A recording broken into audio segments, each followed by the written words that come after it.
Hi everybody, I'm J-Man, and today we're playing Gran Turismo, the real driving simulator, because I enjoy to race. What I also enjoy is reading the Bible, and today we're reading from Psalm 2, verse 3. Let us burst their bonds apart and cast away their cords from us. What I want to say about this that I think is very important as we start racing here is, yes, this car right here. I don't think it matters. I was looking, they're all gold. This verse right here, what I notice, or what I need to say about this verse is that it connects with the previous two verses, Psalm 1 and Psalm 2. They're all connected right here. The reason that's important is because I'm just reading these as solo verses. I'm not getting too deep in on what exactly they mean. I just want to race. But in context, this particular verse is cryptic verse. Or out of context, I guess. It's a cryptic verse. And so that's kind of why I want to say that this verse is kind of out of context, because I'm not really explaining or reading tonight the two verses that came before it. To find those two verses, just go back 2 videos and you'll be able to see all of chapter 2. Or at least up until this point in chapter 2 of Psalm chapter 2.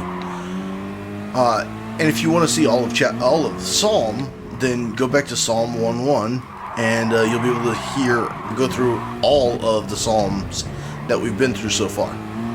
And what I don't think I've explained about the Psalms or talked about the Psalms is that they're just poems. I figured I'd start each episode right now with just reading a poem, a line or two from the Psalms, and eventually I will get through all of the Psalms. But also, I plan on, once we finish the Psalms, going through and picking another book. I think I'm going to stick with poetry and read all the way through all of the poetry. However, Job comes before Psalms, so I really should have started with Job. So we'll probably end poetry with Job, just because I started with Psalm, not Job. And then from there, we'll figure out where to go. I think from there, I want to go into Torah, which are the first 5 books of the Bible, but I also want to go into the Gospels. So it'll be a toss-up between Torah or Gospels. The Gospels make more sense to me. Or maybe I do the Psalm, and then I do the Gospels, and then I do the rest of poetry. But I don't want to get too confused on which poetry I've done and which poetry I haven't done. And that statement in and of itself is enough to confuse even myself. So we'll reconsider that in a little bit. I mean, right now I'm talking about wanting to go over how many Psalms did I say? There's 150 chapters in the book of Psalm. So that's, yeah. The shortest Psalm chapter being like 2 or 3 verses, and the longest one being well over 100. Huh. I don't remember. Psalm 119 is a very long psalm, and I'm excited to get there just because I want to get there, but I'm also dreading when we get there because Psalm 119 will be for a while, like half a year if it's over 100. I don't think there's 300 verses, so I don't think it's a year, but we could be talking about a third of a year, and definitely more than a year going through the Psalms, because just to get to Psalm 119 there's plenty of verses. And some of the verses I have talked about, Some of the verses I've tried to explain what their context truly is. And in this, I don't want to call it a series because I'm not making it like a series, but in this style that I'm going through now, I'm not as much trying to decode the context, because I kind of got bored myself. And come on, yeah, that's where you want to sit. Which is kind of sad. If I got bored myself, it really just became more of a challenge trying to figure out what I wanted to say next about what verses, and trying to remember enough about what I was trying to remember. I still want this to be a ministry. I still want to be focused on God, who God is, what God's done. And I still do ask God to speak for me, or to at least put that I can be speaking for God, not God speaking for me, but that this is God's channel, not my channel. Like I've been saying, excuse me, I've been saying more recently in the description, I've been saying, if you like this video, let me know. Share. I'm sharing God's word with you. So now you share God's word with somebody else. And then the subscribe, the standard subscribe. But I've also been saying you can do all those things, you can do one of those things, or you can do none of those things. Whatever you do is not going to make or break my channel in my mind. Because I rely on God to make this channel a great channel. Now, does that mean that it would be unwise for me to not want you to do it? It would be unwise for me to tell you not to do it, because I want people coming back to the channel. But I guess if nothing ever happens with the channel, nothing ever happens with the channel. That's not what's important to me. And trust me, I've struggled with, is it important to me and why? Actually going through this portion of it where I've just been reading the Psalms and just going through the poetry, even though we're still early in that, I found it a little bit more relaxing. Come on, let's get a lap. Let's lap them. Let's do it. I mean, I find it relaxing in and of itself just to kind of, yep, done. That's a lap. Poor AI.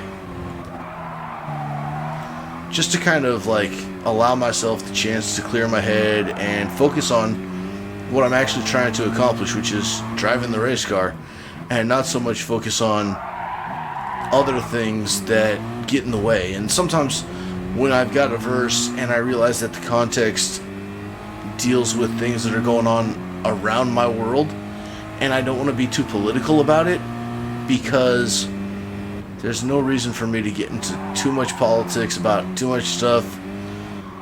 I'm already talking about religion, which is one thing, you know, at the dinner table they say, don't talk about politics and religion. At least that's what I heard people saying you weren't supposed to talk about.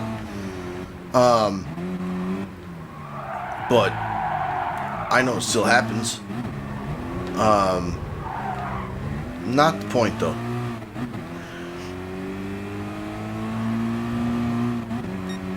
Since I'm already talking about since I'm already talking about religion, I figure I'd give you one thing to be upset about, not two things to be upset about. But there are things that confound me, like as I started reading the Psalm, chapter 2, that very first line of chapter 1, or, where am I? Who am I? Chapter 2, chapter 1? Okay, no. As I started reading verse 1 of chapter 2, man, if I could figure out where my head was. See, I'm not clearing my mind out as I'm racing right now because I'm still focusing on what the words say.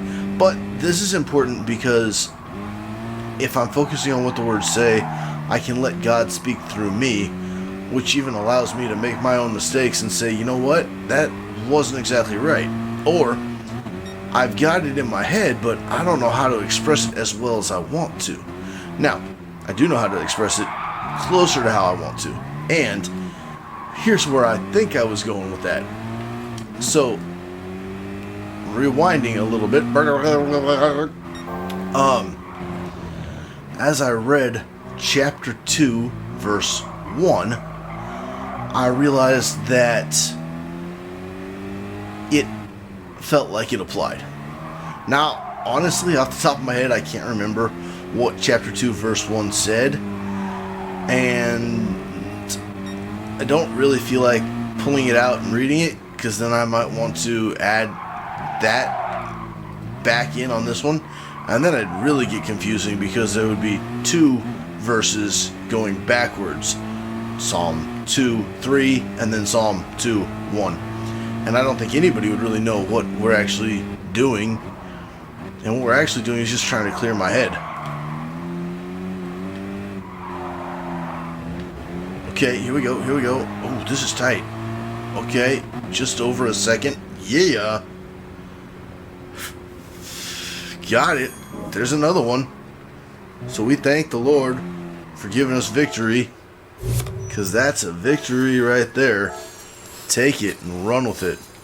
Also, I don't think we're going to get 15.8 miles within the time that we have left. We've got 11 minutes before we've got a new day. And I don't think... I find it very challenging to go 15 miles, 16 miles in about 10 minutes. Based on the way this works, we went, 10 miles in 12 minutes? So, obviously, that's... I don't see it happening. But that's okay. I like to earn the cars. I think that's fun. But it doesn't have to be the end-all of what I'm doing here. Because what I'm doing here... yeah, it's about playing the game and winning and being successful. But it's also about having fun. And I thought about, well, I'll just wait until midnight and then I'll race. And that way I know I'll get the car. And then I thought, but is it... what? Why? What? The car is an idle at that point. Ow. Oh! That was a bang bang right there. Not good. Now I feel like I don't know how I'm driving. Okay, it's alright. We got plenty of time left on this race. Okay, there we go. Good. Got back into our position there.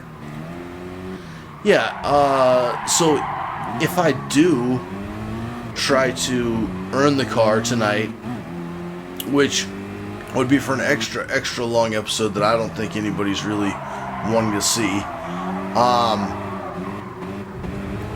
it would also turn that car, the potential earned car, into an idle. And that goes against a lot of what I believe and what I think, because obviously I express myself as saying that this is a Christian channel. I just read from the Bible, from the Psalms, about rulers and kings trying to hold people down in this world. And part of the way they do it is through idols and trickery and things that don't have any value. And in all honesty, if I get 26.5 miles today, that car has no value. I mean, obviously, like I've mentioned before, I don't get that car. It doesn't come to my house and go into a carport that is already full with another car. But it doesn't go to my apartment. I don't get to keep it. It's just a digital item that I call my car. And if I make a big deal about when my Mazda has hit these other Mazdas, like right there, I'm turning this faux car into a statue made of gold. and I'm wasting gold. And that's not what this channel's about. This channel isn't about idolatry. Now, yes, I want the trophies. Like taking the gold in these rounds, I want to do that. I want to see just how many victories we can attain. But at the same time, the point isn't just about winning. And even having fun is a little bit too inaccurate for what we're doing. Yes, we're having fun. Yes, we're racing. Yes, the prize of the free car is a great prize and a great advantage. It's something that I want to keep earning, but it's not worth taking God off God's throne and putting a digital piece of artwork on the throne. Something that holds no value in and of itself. I can't take that car and sell it in this game. I can't. So it's not like I get in-game credit for that. It's a trophy that holds no value. Just like all the credits that I'm earning. And I celebrate when I earn some of the credits because it's part of the game. But I don't fixate on outside of the game. I don't worry or concern myself with just how many in-game credits I have for this. It's why when I think I should go buy a new car, I go and I try and buy the most expensive car, because to me, the money isn't what's important about this. Now, I do make a point. Every time I go to buy a car, I say, why do you want to ask if I want to spend real money on this? Of course I want to spend in-game credits. But the difference between in-game credits and my own personal money is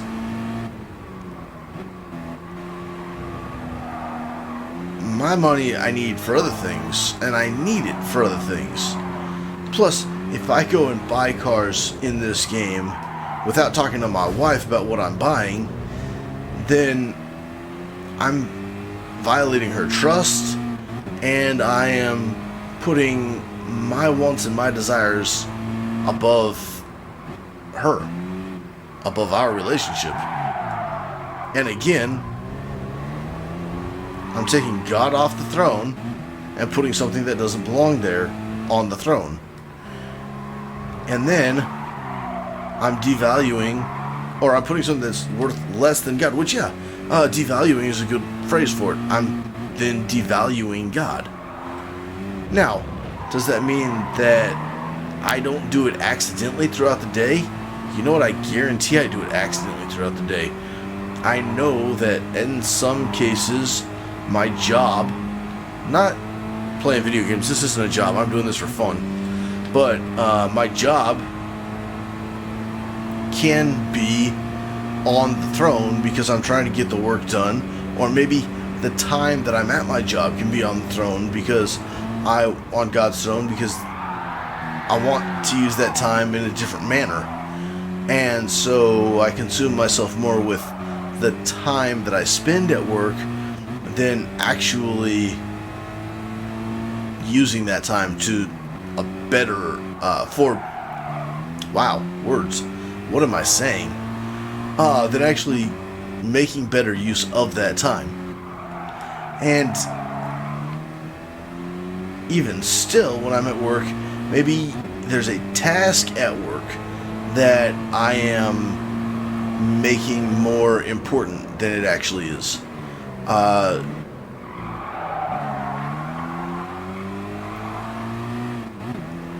Especially for people who are task-oriented or who are set on a schedule. Like I said, this goes back to time, and I honestly think this is a truth for me right now. The time that I spend planning and prepping for a job or being ready to take part in a task that I have to do every day at a certain time each day can definitely get in the way and hinder my ability to do other aspects of my job, because I am so focused in the present on I have to complete this task, and it has to be started at this time, and it has to be done at this time. And I think that clouds my time, and so, or clouds my judgment, and sets my focus. What is part of setting my focus? The words in my brain are not making it to my mouth in a safe way, and it sounds like I'm having a car accident in my mouth. Pun intended? Okay, probably not. But it's part of what leads me to focusing so much on time, and I'm kind of just right now being like, oh my goodness, is that what's going on at work? Is that why? And it's why. It's why what I mentioned earlier is I put the clock on God's throne, and I remove God, and I say, okay, I have to be doing this task starting at this time. And so I'm that focused on just what the clock says and why the clock says what it says and how to keep track with the clock and keep up with the clock and what can I do so that I'm ready for when they need me to do it, so that I don't get any complaints or arguments, or I don't miss the chance that I thought I had, or many other things could happen. We did it. We finished the race. I do not believe we got 15 laps. I think maybe we got 8 to 10. We got 12. Wow, that's not bad. But we've also got a minute to get 3.2. So, yeah, that's not going to happen. Let's take a look at what the next race is. But, 4 laps and 5 laps. Yeah.